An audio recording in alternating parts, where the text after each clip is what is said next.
নমস্কার। কুস্তি United primary teachers welfare association দলীয় রাজনীতির বাইরে থাকা একটা সংগঠনের কোচবিহার জেলা কার্যালয়ে আমাদের সকল সাংবাদিক বন্ধুদেরকে আজকে প্রেস কনফারেন্সে স্বাগত জানাচ্ছি।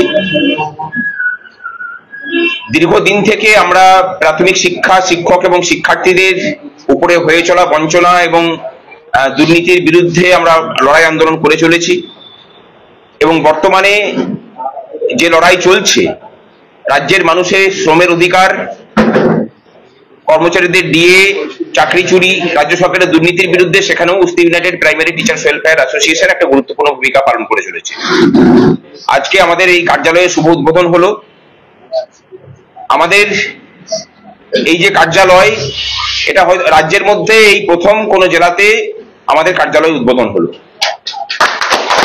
ভবিষ্যতে এই কার্যালয় থেকে এই জেলার শিক্ষা সংক্রান্ত বিভিন্ন দুর্নীতি, ছাত্রছাত্রীদের দাবি দেওয়া, শিক্ষক শিক্ষিকাদের দাবি দেওয়া এবং সর্বোপরি শিক্ষার উন্নয়নের জন্য এই দপ্তর থেকে কার্য পরিচালিত হবে সমস্ত রকম দলীয় রাজনীতির ছোঁয়া চেরিয়ে। আমাদের নিজস্ব বৃত্তিগত যে দাবি দেওয়া যেমন আছে, পেশাগত যেমন দাবি দেওয়া আছে, ঠিক একই রকম ভাবে শিক্ষার পরিকাঠামো উন্নয়ন। এখনো পর্যন্ত আপনারা জানেন যে রাজ্য সরকারের কোনো প্রাথমিক বিদ্যালয়ে সরকার এখনো পর্যন্ত কম্পিউটার প্রদান করেনি। গোটা দেশের মধ্যে হাতে গোনা যেসব রাজ্য আছে যেখানে প্রাথমিক শিক্ষায় এখনো পর্যন্ত ডিজিটালাইজেশন হয়নি, তার মধ্যে আমাদের রাজ্য একটা। এছাড়াও পোশাক এবং মিড ডে মিল এবং জুতো দেওয়াকে কেন্দ্র করে রাজ্যে বিভিন্ন জায়গাতে যে পড়ার প্রমাণ দুর্নীতি হয়, কোচবিহার জেলাও তার বাইরে নয়। ভবিষ্যতে আমাদের আন্দোলন সেই দুর্নীতির বিরুদ্ধে লড়াই করার জন্য এবং আরো অন্যান্য বিষয়ে লড়াই করার জন্য এই কার্যালয়ের উদ্বোধন হলো। এই কার্যালয় থেকে শিক্ষক শিক্ষিকা সহ সকলের দাবি দাওয়া নিয়ে ভবিষ্যতে কার্যপদ্ধতি পরিচালিত হবে। যারা নতুন করে কোনো বিপদে পড়বেন বা যারা শিক্ষার্থীরা রয়েছেন পরীক্ষার্থী, আগামী টিচার, যারা প্রাইমারি শিক্ষক, তারা আপনাদের সাথে কিভাবে যোগাযোগ করবে? এখানে তো বাইরে দেখবেন যে আমাদের ফেসবুক হোয়াটসঅ্যাপের নাম্বার দেওয়া আছে, জেলার যারা আছেন তাদের কন্ট্যাক্ট নাম্বার দেওয়া আছে, আমাদের ইমেল আইডি দেওয়া আছে, সেখানে কন্ট্যাক্ট করি পরে জেলার সাথে কন্ট্যাক্ট করতে পারবেন। আর দরকার হলে জেলা থেকে আমাদের প্রেস সাংবাদিক বন্ধুদেরকে জেলার পদাধিকারীদের নাম্বার আমরা প্রোভাইড করে দেবো। দেখুন, বিভিন্ন ক্ষেত্রে শিক্ষক শিক্ষিকাদের ক্ষেত্রে বলুন বা ছাত্রছাত্রীদের ক্ষেত্রে বলুন বা অন্যান্য বিভিন্ন ক্ষেত্রে এই বিগত 5 বছরের আমাদের সংগঠন 6 বছর হলো, তার মধ্যে 2 বছর আমাদের কোভিড পিরিয়ড গেছে।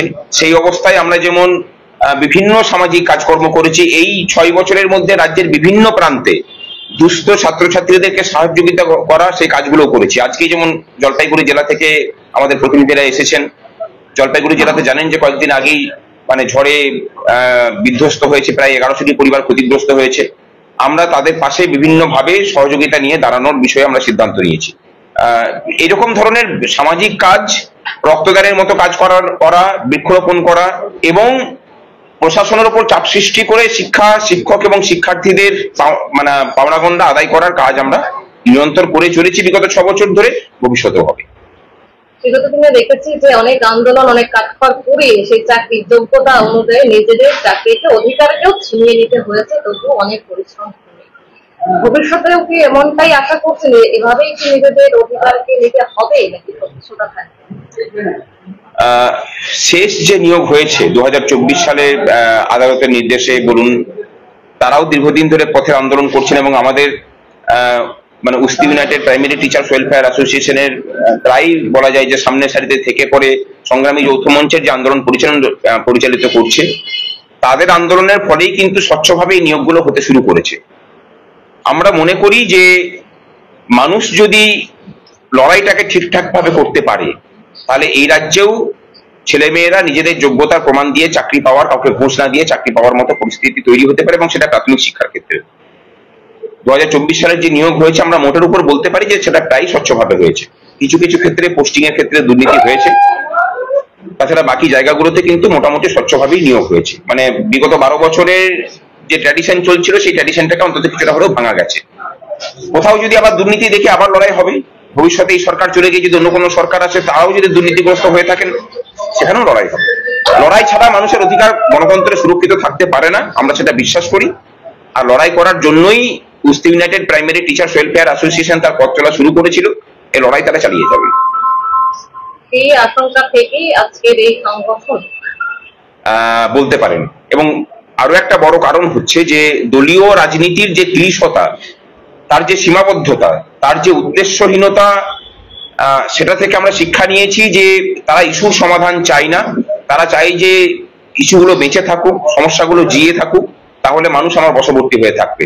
সেখান থেকে বেরিয়ে আমরা বিগত 6 বছর ধরে বহু ক্ষেত্র ঘটেছে যেখানে আমরা সমস্যাগুলোর সমাধান করেছি। এই সমস্যার সমাধান হয়েছে বলেই শিক্ষক শিক্ষিকাদের প্রায় ধরতে পারেন যে 75 থেকে 80% শিক্ষক শিক্ষিকা গোটা রাজ্য জুড়ে আমাদের সংগঠনের সাথে সংযুক্ত। আমার নাম ভাস্কর ঘোষ, আমি উস্তি ইউনাইটেড প্রাইমারি টিচার্স ওয়েলফেয়ার অ্যাসোসিয়েশনের রাজ্য সম্পাদক।